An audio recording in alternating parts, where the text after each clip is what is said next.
As the seven-tailed fox stood in the arena, all the demon spectators started mocking her. They shouted at her for having the courage to stand up against all these powerful monsters.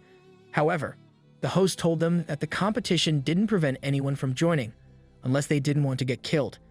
It meant that the fox was free to join, no matter her strength or cultivation level. The Silver Moon Demon King had defeated all the other monsters in that same arena, and now it was time for the new generation of monsters to fight and decide on the king. The monster who survived till the end would win the competition and become their new king. The seven-tailed fox was terrified. She tried to calm herself by putting her trust in her sister, since she told her that she could defeat all the monsters. However, as soon as the fight started, the white tiger slammed into the ground, throwing the seven-tailed fox away. The silver lion barely managed to dodge the attack. The giant bear was also a bit taken aback by the attack, but he still stood strong. On the other hand, the seven-tailed fox was seen flying towards a tree. She realized that the actual fight was nothing like her sister said, and wondered how she was going to make it out alive. The fox hit the tree with great force and fell down. Meanwhile, the white tiger smiled and asked the other fighters if they really thought he was done. He claimed that he had gotten a lot stronger in the 100 years that they hadn't seen each other. The white tiger absorbed all the energy around him and concentrated it into a single point, creating a powerful suction force. The silver lion and the giant bear were surprised by the sheer strength of the wind.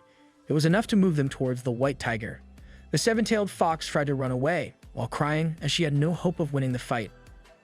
Unfortunately for her, she didn't have enough strength to continue holding on, and she fell to the ground.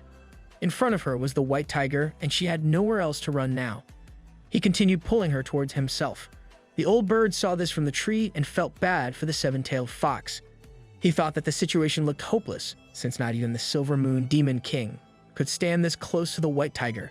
The seven-tailed fox realized that she was going to die at the hands of the white tiger, so she closed her eyes.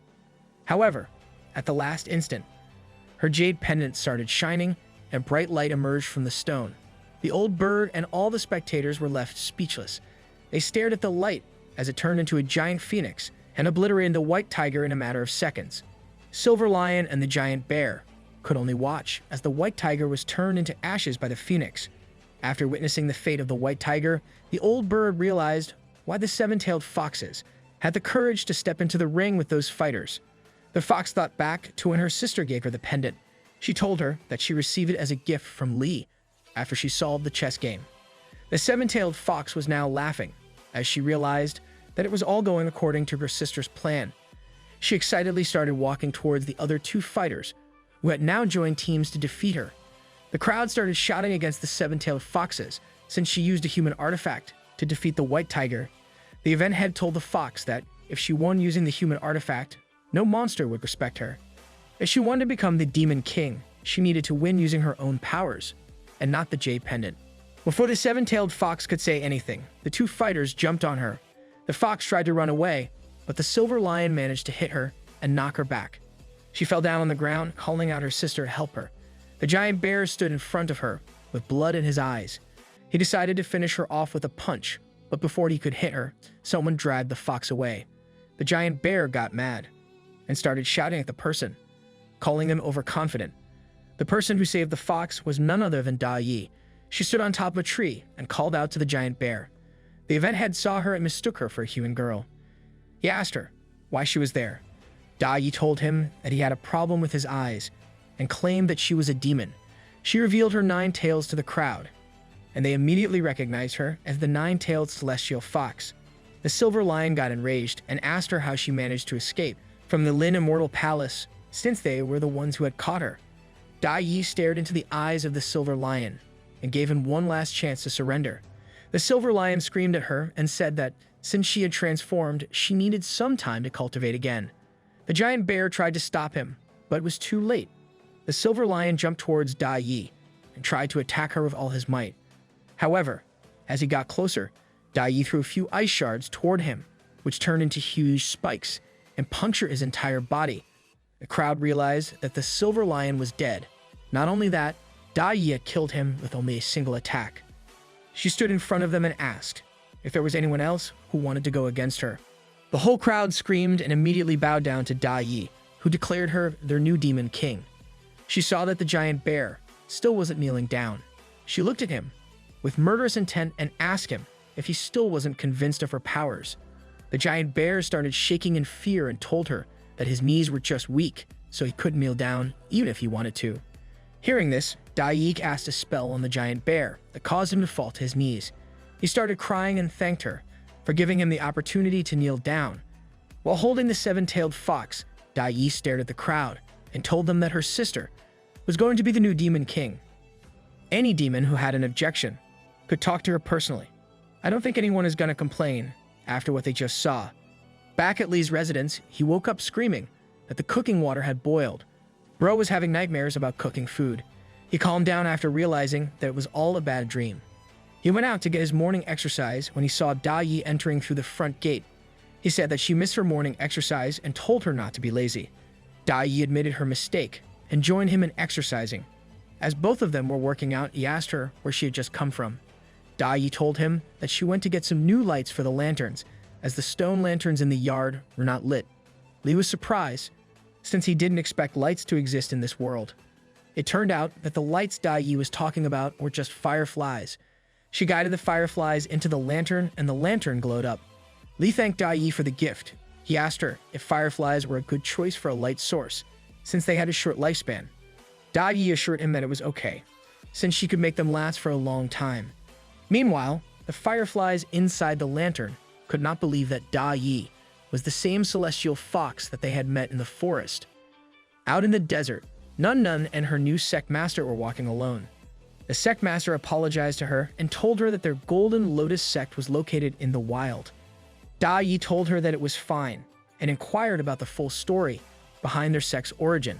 The sect leader told her that the Celestial Sword sect refused to give them the antidote unless she did some favors for them. She said that even though their sect was small, they were true cultivators. Dai told the sect master that she believed her, since she was willing to accept someone like her into the sect. The two of them finally arrived at the sect's location. It looks more like a warehouse than a sect building. The inside of the sect looked as bad as the outside. The sect master led Dai to her room and advised her to call her if she needed anything. Dai got a bit too excited after seeing her own room. Meanwhile, the sect master went to another room where a sick woman was lying down with her eyes closed. She approached the woman and addressed her as her elder sister. The elder sister was actually the real head of the Golden Lotus sect. Her name was Wu Han. On the other hand, the sect master's name was Wu Hanyu. Both of them looked alike. Han woke up after hearing her sister's voice. She was weak, so she barely managed to get up. She told Hanyu that her time was almost over and that the responsibility for the sect would soon be on her shoulders. Han accidentally got poisoned while she was harvesting honey. Since her sect was too small, no other sect was willing to help them. Hanyu revealed to her sister that she found an outstanding disciple. Han got curious and asked her if the disciple was a middle-grade spiritual root or the seedling of a high-grade spiritual root. However, her sister crushed her expectations by telling her that the disciple was just a low-grade spiritual root. After spitting out the metaphorical blood, Han criticized her sister for still being childish and still making jokes. She asked her how a low-grade spiritual root disciple was going to be a blessing for their sect. Han showed her a bunch of high-grade elixirs that she received as a gift from King Luo. She said that they could cure her illness using those elixirs. Han was confused and mind-blown at the same time. She asked her sister how it was possible that they received such valuable gifts for recruiting a disciple. Han revealed that Nun had a big brother, and King Luo wanted to maintain a good relationship with him. Therefore, he was trying to please him. Han let out a hopeful smile and said that their good days were coming. She also advised her sister to take good care of the disciple. As they were talking, Nan quietly walked in through the door. Han introduced her to her sister and told Nun that she could call her elder master. Nun immediately greeted Han while paying her respects. She then took out a piece of paper and urged the sect master to take a look. As Han looked at the paper, she noticed a list of names written on it. Nun told her that the list contained the names of all of their enemies, and they would kill them one by one. Both the sisters almost fainted after realizing how crazy Nun was despite being an inferior spiritual root. Back at Lee's house, King Luo and Shi Yu entered the front lawn with a huge smile on their faces. They told Lee that Nun had written a letter for him. Lee was brushing his teeth, So he spit out the water on a plant and told them that they didn't need to do such small tasks for him. Shi Yu and King Lu couldn't help but look at the plant as it basked in Li's divine saliva. Okay, I regret reading this part. Both of them were jealous that the plant could enjoy such blessings. Li said that he was aware that they didn't just come to his house to deliver that letter, and they wanted to have dinner too. He made a proud expression and told them that he had a precious treasure that he wanted to show them. Li started reading Nun Nun's letter, which contained an update on her daily life in the Golden Lotus sect. She told him that they were treating her well, and she had also started her cultivation training. Li laughed and asked King Luo if all the cultivation sects treated their disciples in the same manner. King Luo told him that he had given them special instructions, since he had told him to take care of Nun Nun. In their minds, both Li and King Luo couldn't help but think highly of each other. On their way to the treasure, the two of them saw the missionary relic and the Millennium Iceberg, and as always, their mouths were left wide open. Li called them over and said that he had something to show them. The treasure he mentioned earlier was actually a refrigerator. He told them that he had just talked about it, and that Master Lin had actually gone and got it for him. King Luo and Shi Yu thought that there was nothing special about the box. However, as Li opened the refrigerator, a cold gust of wind struck them and turned them both into ice. They realized that it was actually an ice crystal. Li took out 2 popsicles and invited them to try them. The two of them broke through the ice and looked at the ice pop in awe. King Luo thought that the ice pop was the food of the Immortals, since it looked so stunning. Before Shi Yu could eat it, he immediately stopped her, warning her of the consequences of eating food frozen by the ice crystal. He came closer to her and claimed that she could lose her life if she was not careful. Meanwhile, they could see Li enjoying the ice pop as if it were nothing. He told them that it tasted like summer and asked if they didn't want to try it. King Luo focused all of his energy and decided to give the ice pop a lick. Without even realizing it, he was transported to the top of an icy mountain. King Luo realized that he didn't feel cold. He felt warm deep inside his heart. He came out of his imagination, and the heat destroyed the ice around him. He stared at the ice pop and told Shi Yu that there was a lesson to learn. Shi Yu asked him what he was talking about. He told her that she couldn't lose focus, since one wrong move could leave her frozen by the powers of the ice crystal. So this is what brain freeze actually is. Li noticed them licking the ice pop and told them that it would melt if they continued to lick at it like cats. He took a big bite out of his ice crystal and told them that they should eat it like that, since it was the only way to feel refreshed.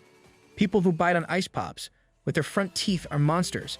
King Luo and Shi Yu stood there thinking about whether they should eat the ice pop or not. After hearing Li, they realized that they needed to try the ice pop. King Luo tried to assure Shi Yu, and they both started combining their power to protect themselves from the powerful ice crystal. They both screamed at the top of their lungs as they prepared to bite down on the mighty ice pop. As soon as they took a bite, the earth shattered and a blinding light rose into the sky. Let's just say they both enjoyed the experience a lot. However, after they were done enjoying themselves, the side effects kicked in, and they both felt tired, since they lost all of their energy. King Luo told Li that they would be returning back to their palace, since they weren't feeling good. Li asked them if they were suffering from a stomach ache because of the cold.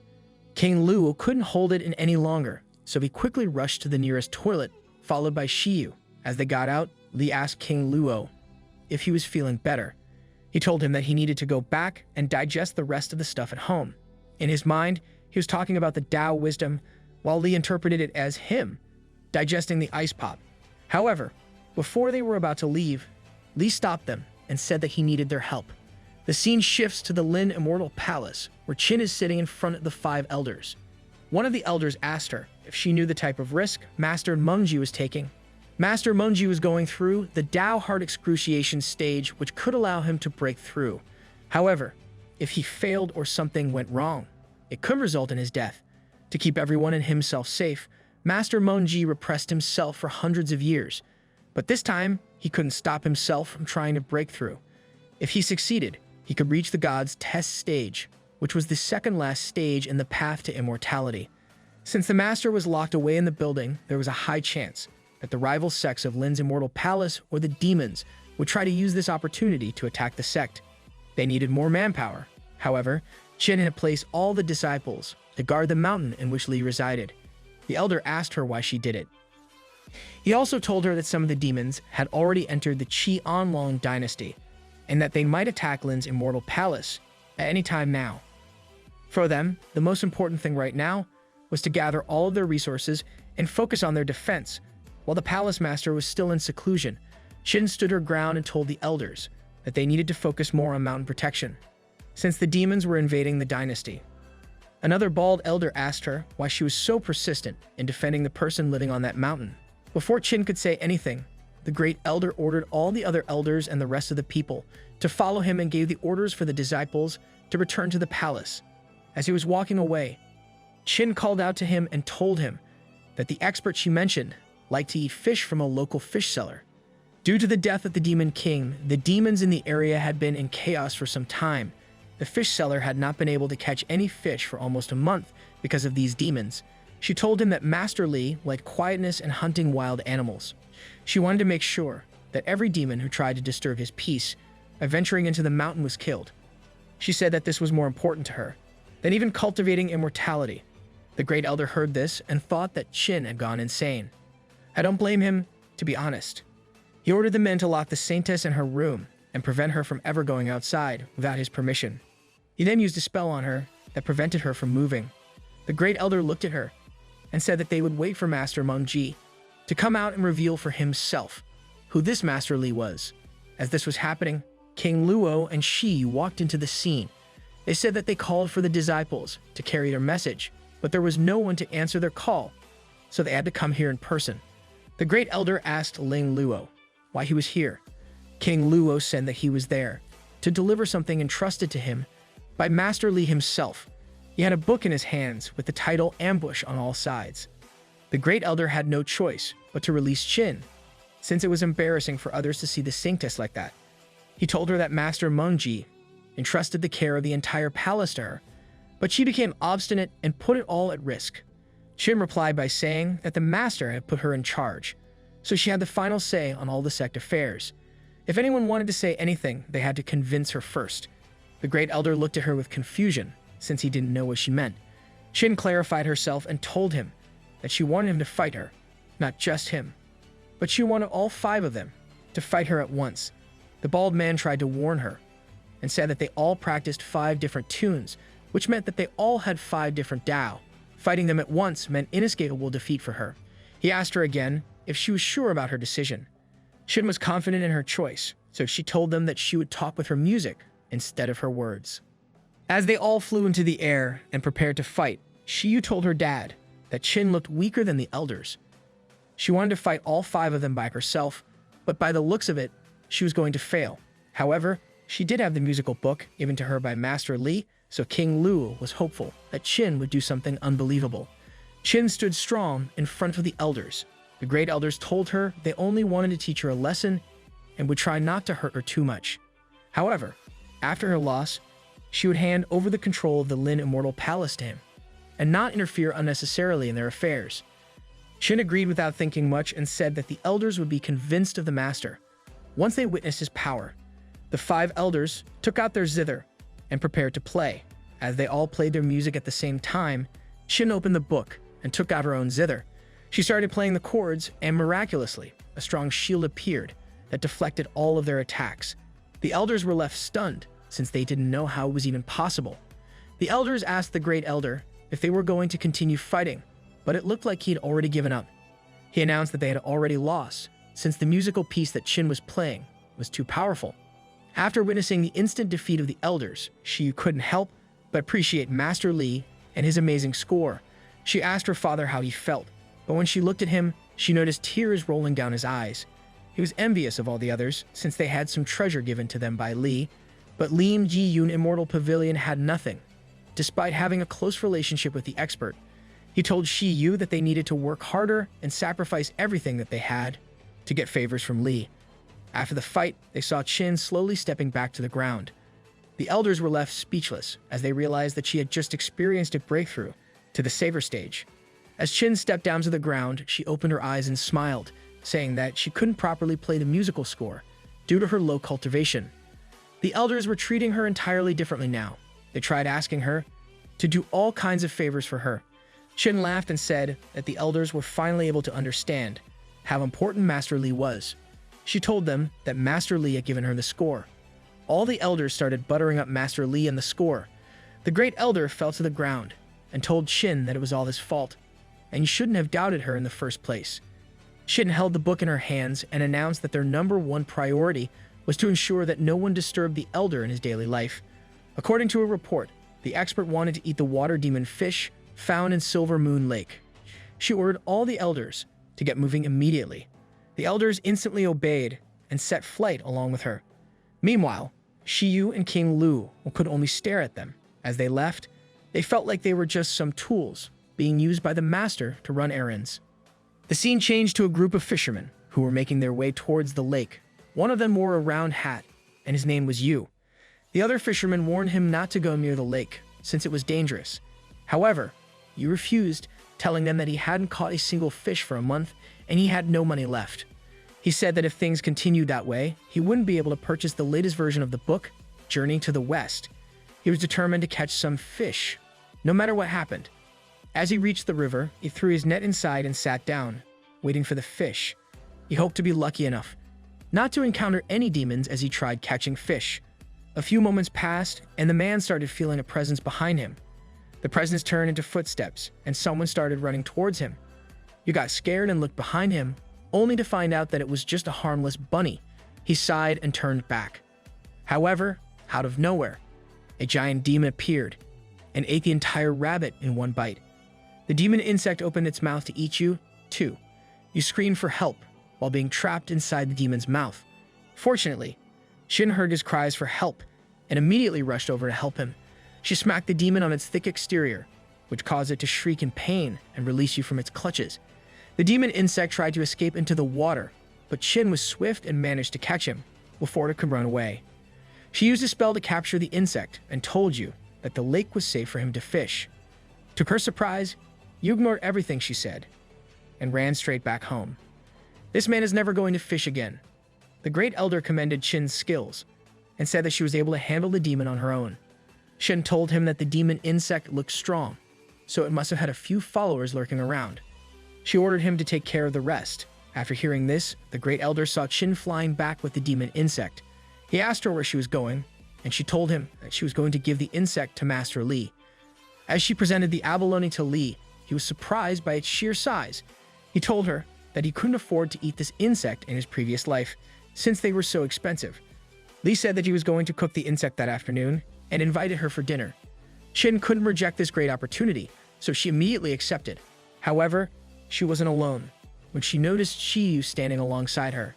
She angrily asked her why she followed her, and Shiyu replied that she couldn't miss such a rare opportunity. Her father had instructed her to follow Master Li in the hopes that he would offer her some valuable treasure.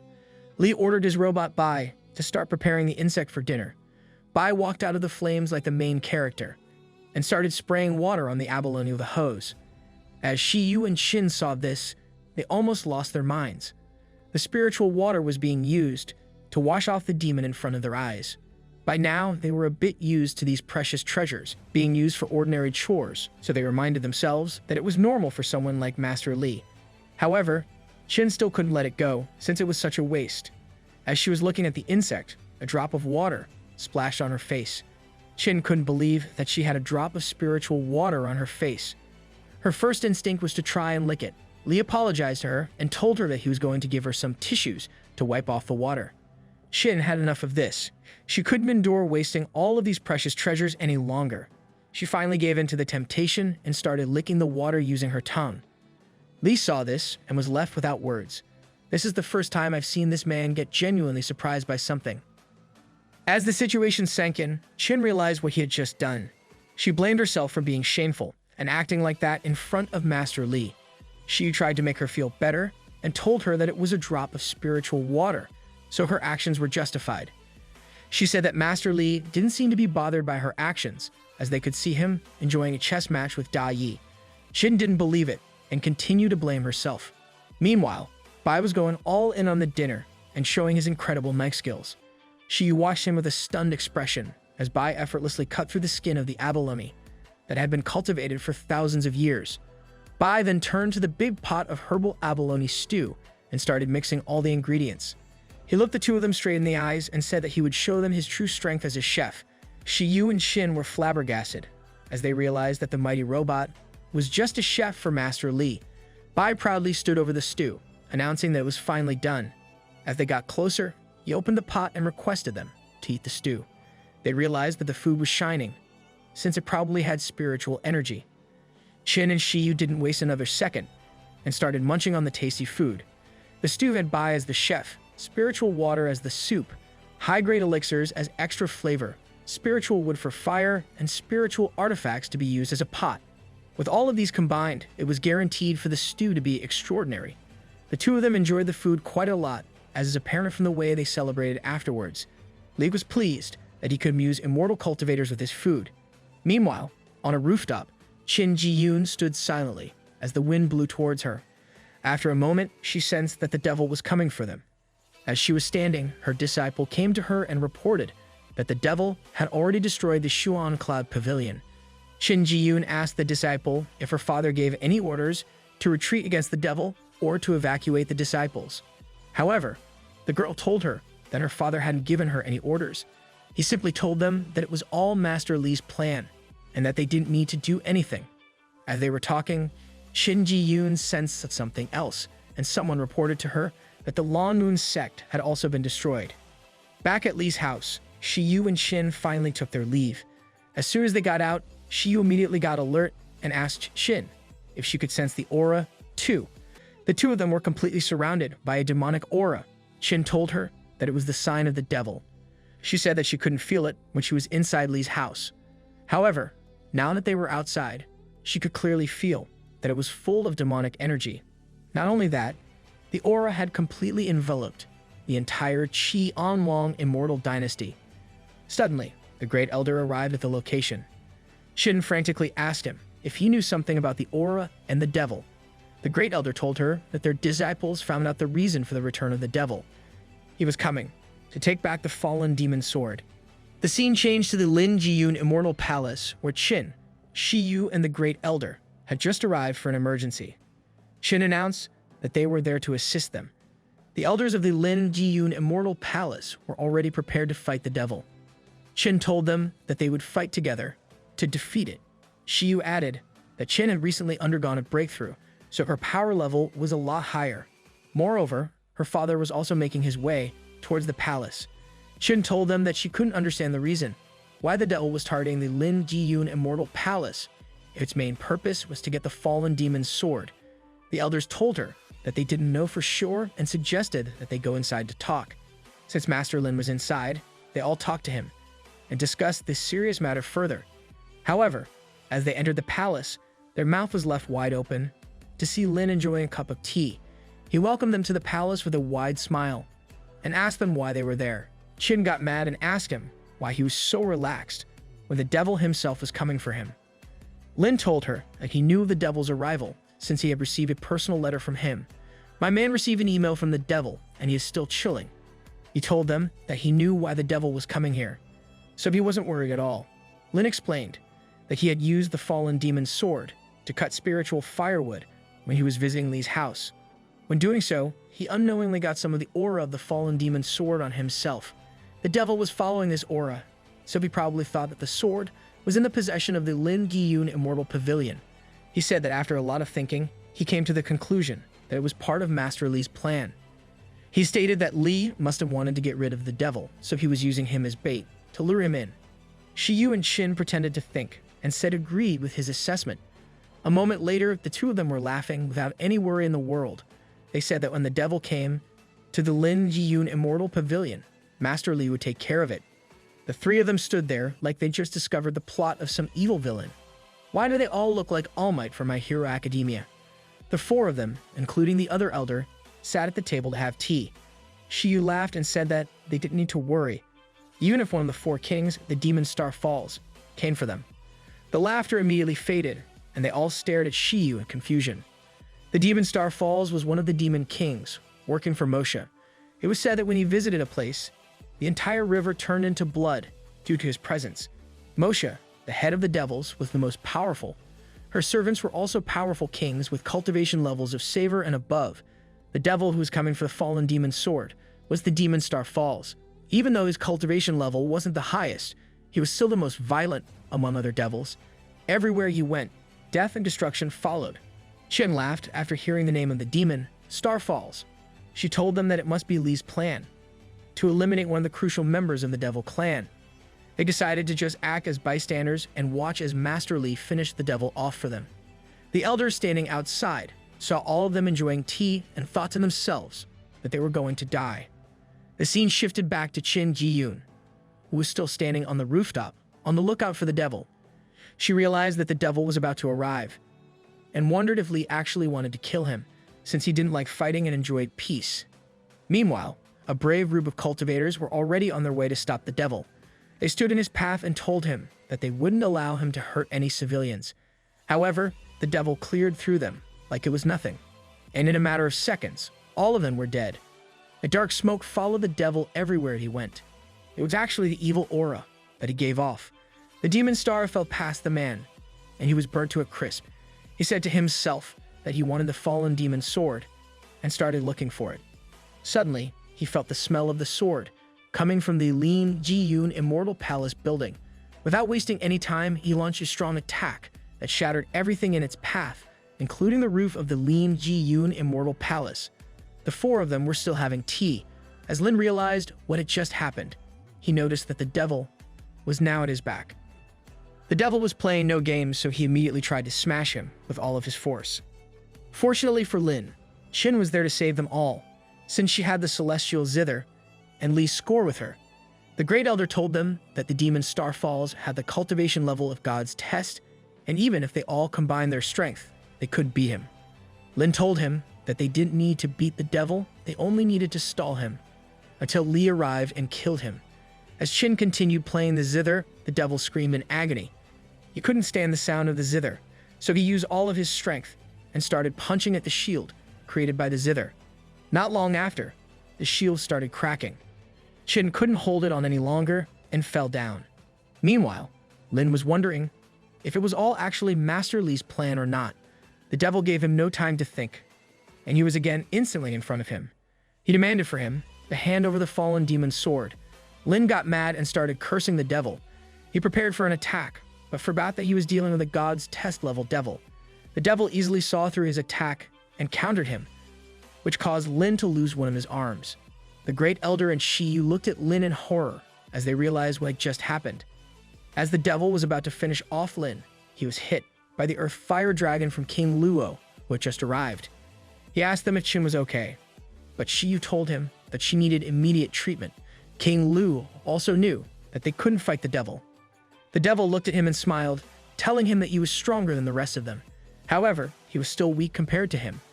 The devil said that he needed to lock in and started ripping his stomach off. That's me on Monday mornings. For some reason, the devil's real body was a lot less scarier and smaller. However, he was much quicker in this state. Before he could launch an attack, King Luo and Qin Jiyun put up their defensive barriers. However, even after putting up their defense, the devil proved a bit too strong. King Luo couldn't hold on against the devil's attack. Within seconds, both of their shields were gone, and they crashed to the ground. Lin coughed, wondering how it could all go wrong. He thought to himself if Li had predicted something wrong, or if he never intended to save them. The devil laughed, telling him that he was done having fun, so he would finish them all off and get the fallen demon's sword. He said that it didn't matter where the sword was hidden, since he could just summon it using his blood. The demon star fell, took a bit of Lin's blood, and called for the fallen demon's sword to arrive. At first, the demon sword didn't respond, and the demon star falls stood there looking like a fool. He called for the sword once again, this time being a bit too loud. The sword heard him this time and flew straight towards him. Li saw the sword moving through his window and wondered if anyone was flying a kite. The devil looked as the fallen demon's sword flew towards him in a blaze of glory. He laughed since he had finally found what he came here for. Lin looked at the devil with a terrified expression, wondering how he could even do that. However, as the devil held the sword in his hands, he realized that something didn't feel right. It felt a bit strange for him to hold the sword. A few moments later, the sword demon came out looking like a monk. The sword flew away from the devil's hands. The sword demon stood in front of the devil and asked him if he was looking for him. The devil screamed, asking him why he looked like a monk. He was wearing clothes, even though he was just a skeleton. The sword demon smiled and told him that he had converted to Buddhism. Bro literally changed religions. The devil couldn't believe what he had just heard and asked the sword demon if their lord Moshe wasn't good enough for him. The sword demon started chanting some spiritual stuff and told the devil that he should also convert, since one day he would also meet Buddha. The devil couldn't endure any more of his yapping, so he said that he was going to take him by force. Once he meets Moshe, he realizes his true origin. However, the skeleton looked at him with disgrace, as he couldn't even come near him. He chanted some Buddhist text, and Buddha himself showed up to slap the crap out of the devil. He needed to see the light. Buddha tried to convince him to join the path of righteousness, but the devil was too stubborn. He screamed at the skeleton again, and the two of them started fighting. Meanwhile, Lin started laughing as he realized that it was indeed part of Li's plan.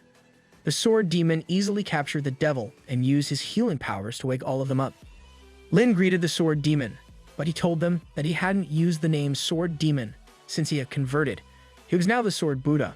They all started calling him Sword Buddha. He told them that he needed to go back and cut some firewood, so he flew back to Li's house. All that just ends up being used to cut firewood. After the Sword Buddha left, Shiyu started praising Master Li, saying that he looked cool, even while chopping firewood. Meanwhile, Lin was crying in pain as his arm was torn off.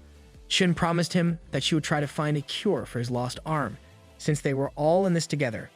However, Lin tried to act hard and told her that they didn't need to worry about him. He said that he did it for Li's sake, but the pain was still too sharp, so he couldn't help but scream. It wasn't easy to regenerate a severed limb, so Shiyu and King Luo thought that it was a hopeless case. Suddenly, they all noticed a strange bell in the air. As they all wondered what it was, Shiyu told them that it was a celestial heart bell that had dropped from the Demon Star Falls. It was possible that the Sword Buddha forgot to take it back after capturing the devil. She proposed that they give it back to Master Li. King Luo told them that they needed to look out for Lin first, since he was injured. However, Lin refused, saying that he wanted to meet Li. He shrugged off the pain, saying stuff like that didn't matter. Lin, Shiyu, and Qin Jiyun visited the Lin residence and were welcomed by Bai at the door. He invited them in, and they saw Li chopping some firewood with a fallen demon sword. He asked them the reason for their visit and noticed that one of Lin's arms was missing. Lin told him that he had fought someone who was stronger than him and had gotten a small injury. He clearly doesn't know what a small injury means.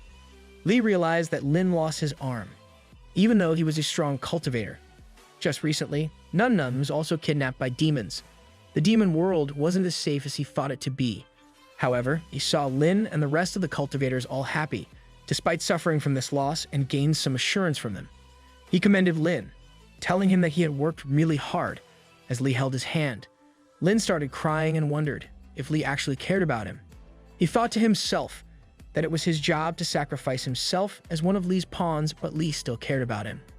All of his pain was suddenly gone, and he felt that it was worth the reward. Li asked Qin Jiyun about the time when Lin's arm was cut off. She reported that it happened a few hours ago. Li told them that the injury hadn't occurred 24 hours before, but he was still unsure if he could cure him. Lin almost died, hearing that Li could cure his arm. Li smiled and said that he couldn't make any promises, but he would try his best. He went into surgeon mode and created a whole operation room on his lawn.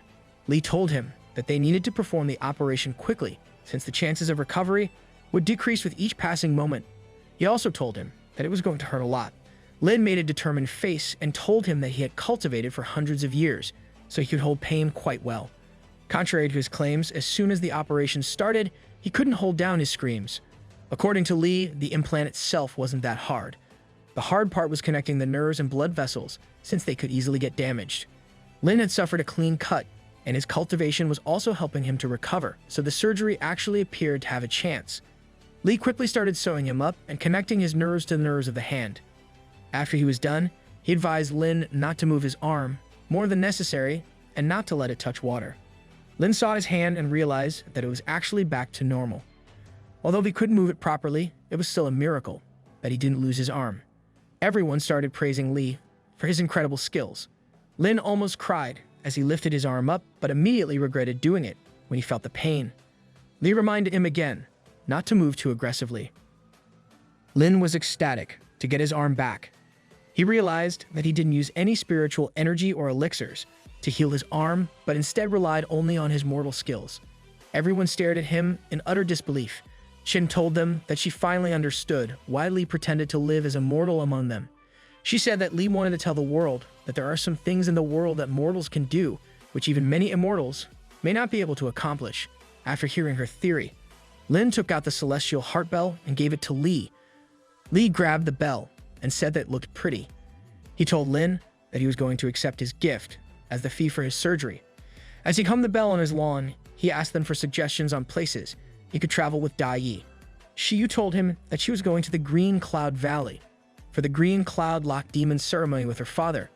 She said that if he was interested, he could hop along. Li inquired about the Lock Demon ceremony. It was held in the Green Cloud Valley every 5 years. The experts in the valley would reinforce the seal that prevented the demons from entering into the mortal world. Qin claimed that it was one of the biggest ceremonies in the immortal cultivation world. Shiyu whispered to Lin that she thought Master Li would like to attend the Lock Demon ceremony. Since he made a plan to kill the demon, Star Falls, Lin assumed that killing demons was just a hobby for Li. Li interrupted their talk and asked them how he was going to attend the event. Since he was just immortal, Lin immediately told him that he could join, saying that the valley had opened a new zone for mortals to enjoy the event. This was done to publicize the event and expand it to the outside world. Li asked Dai Yi if she wanted to go, since there were going to be demon sacrifices and she might get grossed out. With a sparkle in her eyes, Dai Yi told the master that she wanted to attend the event. I'm sure the sacrificing demon part made her even more willing to attend. Li told them that since Dai Yi was willing to attend the event, he would come too. Shiyu got excited and invited him to attend the event with her and her father. Qin couldn't waste this opportunity, so she chimed along. Lin was the only one left, so he asked Li if he could come with him. However, Li declined, telling him that he needed rest since his arm was in a bad condition. Lin started shedding tears and had to unwillingly agree to Li's advice. 3 days later, King Luo, Shiyu, Qin, and the bald elder stood in front of Li's house, waiting for him to get out. They were all going to the event together. The bald elder considered himself lucky, since he was able to go on a trip with Master Li. Since Master Mengji was undergoing the god's test stage, the great elder was stuck, taking care of the sect affairs. King Luo instructed his daughter that since the ceremony was important, they needed to perform well. Master Li's dog, named Blackie, was very attached to him. He quickly grabbed onto Li, so Li asked to let him let go. Shiyu introduced Li to the bald elder, named Zhao Da Cheng, whose duty was to provide spiritual power to control the boats. Master Li greeted him and wondered if he was the driver. After Master Li left his house with Shiyu, Blackie and his friends started partying at his house, since they were unsupervised. Master Li enjoyed the journey, preferring the flying board over the airplane from his previous life. She had instructed everyone to follow her as they transferred to another boat, surprising Master Li, who thought they were headed to the valley. She explained they were on a regular ferry boat to reach the flying boat. Master Li found the flying boat very cool. King Luo was the standard for people like him to travel to the valley. Li wondered to himself if this was a privilege to travel with the immortal cultivators and expressed excitement about riding it. While riding with Dai Yi, Li noticed people flying around them. Seemingly inspired by the immortal cultivators, Li wondered how good it would feel to be an immortal cultivator like them. Dai Yi admired Master Li, saying he had qualities beyond any immortal cultivator, which made him shy. Shiyu informed Master Li they still had a long way to go before reaching the Green Valley, suggesting he take some rest. Master Li declined, concerned about catching the flu from the cold floor. Da Cheng explained the trick of driving the boat, which involves inserting spiritual energy into the circle and paying attention to the starfire tide. Li inquired about the star tide, and Da Cheng told him that it was a big tide that could engulf anything in its path. He prayed for a safe journey and offered Da Cheng appear from his garden, recalling advice from a saintess about checking people's mentality around him. Da Cheng accepted the pair with gratitude, and after bidding farewell, he admired the pair, claiming it was not ordinary. Meanwhile, King Luo and the others smelled something and found Da Cheng eating the pear Master Li had given to him. They were furious about him, eating it alone. As they were fighting, one of them sensed something. Da Cheng told them that they should stop talking about pears, since they had important matters to discuss. As they looked up at the sky, they realized that the starfire tide was approaching.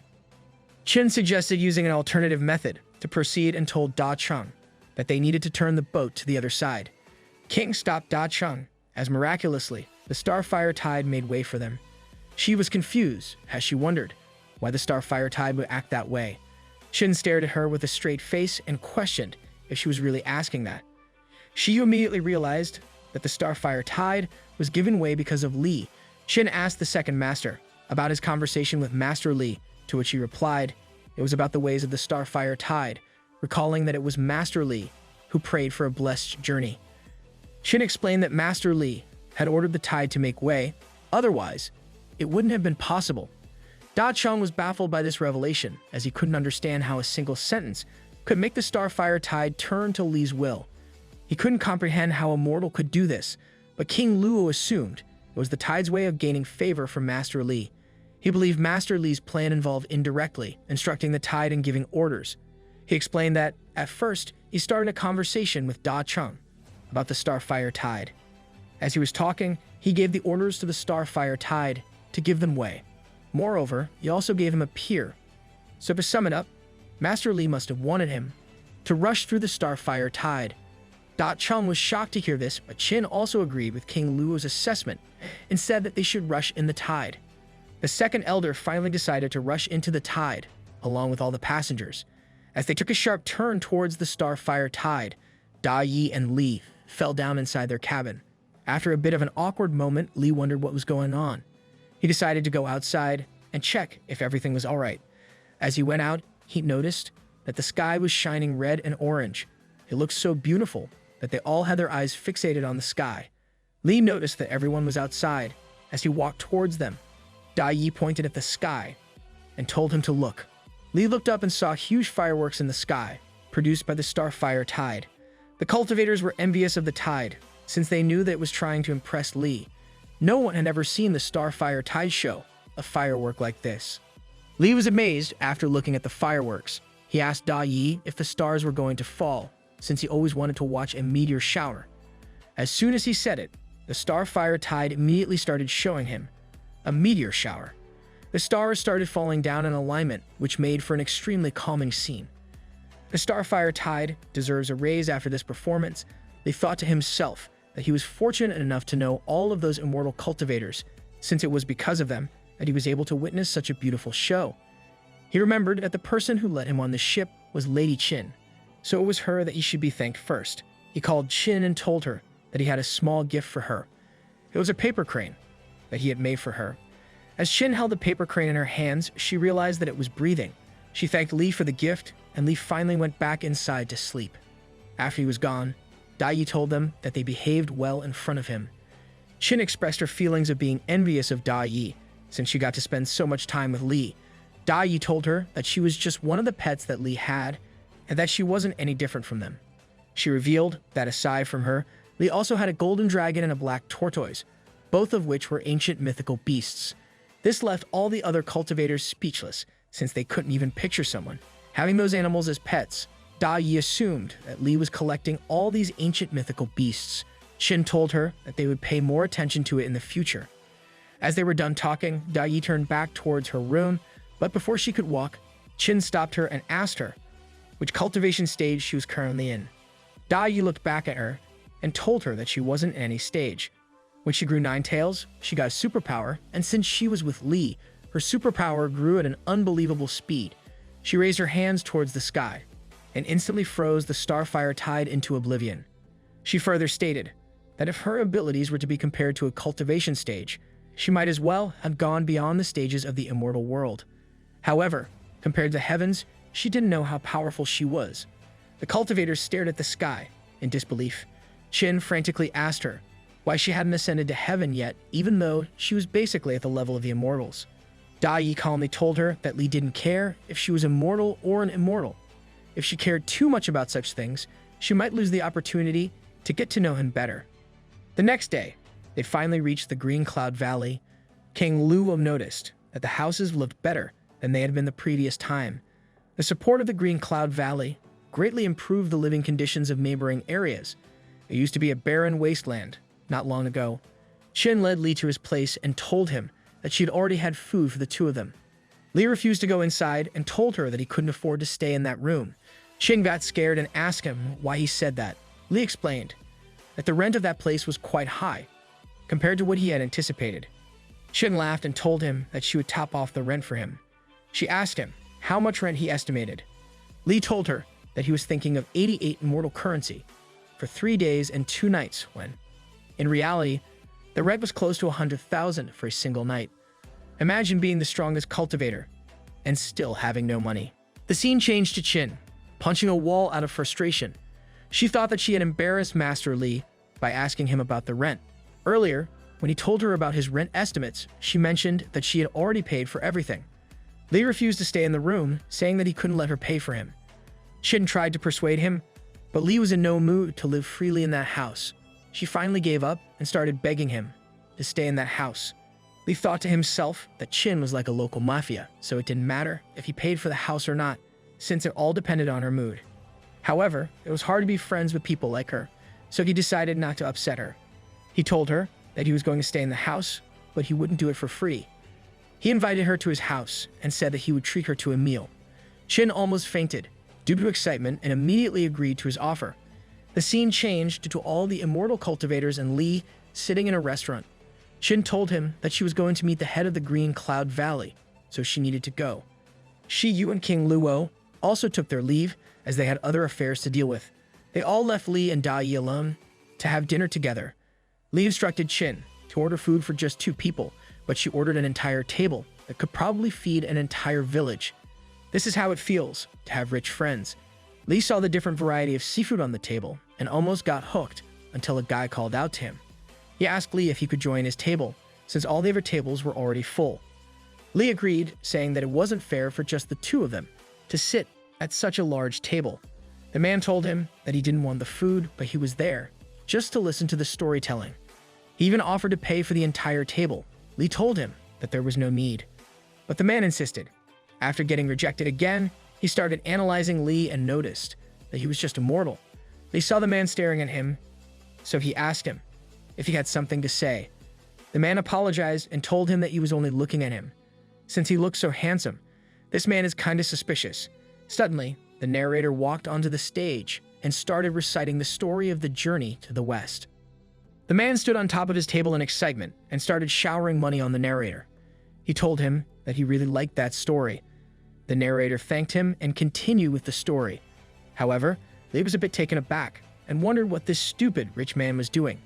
As the story continued, the man started tearing up and commented on how good the story was. He immediately turned towards Li and asked him if he had heard of the story. He then started yapping about how good the story was and said that he was going to reward the storyteller a bit more. Before he could waste all of his wealth on the storyteller, Li stopped him and corrected him on the actual meaning of the story. He explained that monk Tong Sung was only able to achieve Buddhahood because of his extraordinary background. The man didn't understand Li at first, so Li further explained that the ending of the story had already been decided since the beginning. Monk Tong Sung appeared to be in trouble, but it only lasted for a short time. He asked the man if the road to the west had already been planned. This left the man thinking. Li further asked him about how many threats the monk actually faced. The man realized that he had read the story so many times, but he never actually thought about it like that. He finally realized that the monk and his apprentice had someone to help them every time they faced some difficulty. As for any other cultivator in a similar position, one wrong step could mean they lose all of their efforts. Li grabbed the man's arm and told him that, in his opinion, the story was no more than a travel log. It wasn't worth giving this much money over, as it could even lead him to the wrong side of cultivation. As the man started thinking again, he realized that Monk Tong Sung and his companions were always being aided by others. On the other hand, if they faced a demon who had no support, he would be destroyed within seconds. In other words, the story that he admired all this time was just a corrupted story. Da Yi looked at the man as his soul was leaving his body and asked Li if he was okay. Li smiled awkwardly and told her that it was better than him following the wrong path and destroying his life.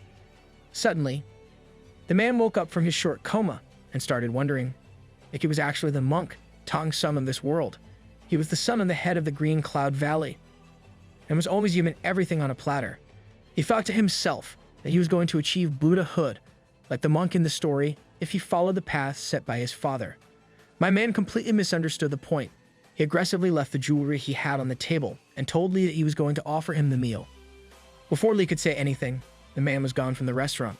Li picked up the precious necklace and told Da Yi that they were going shopping.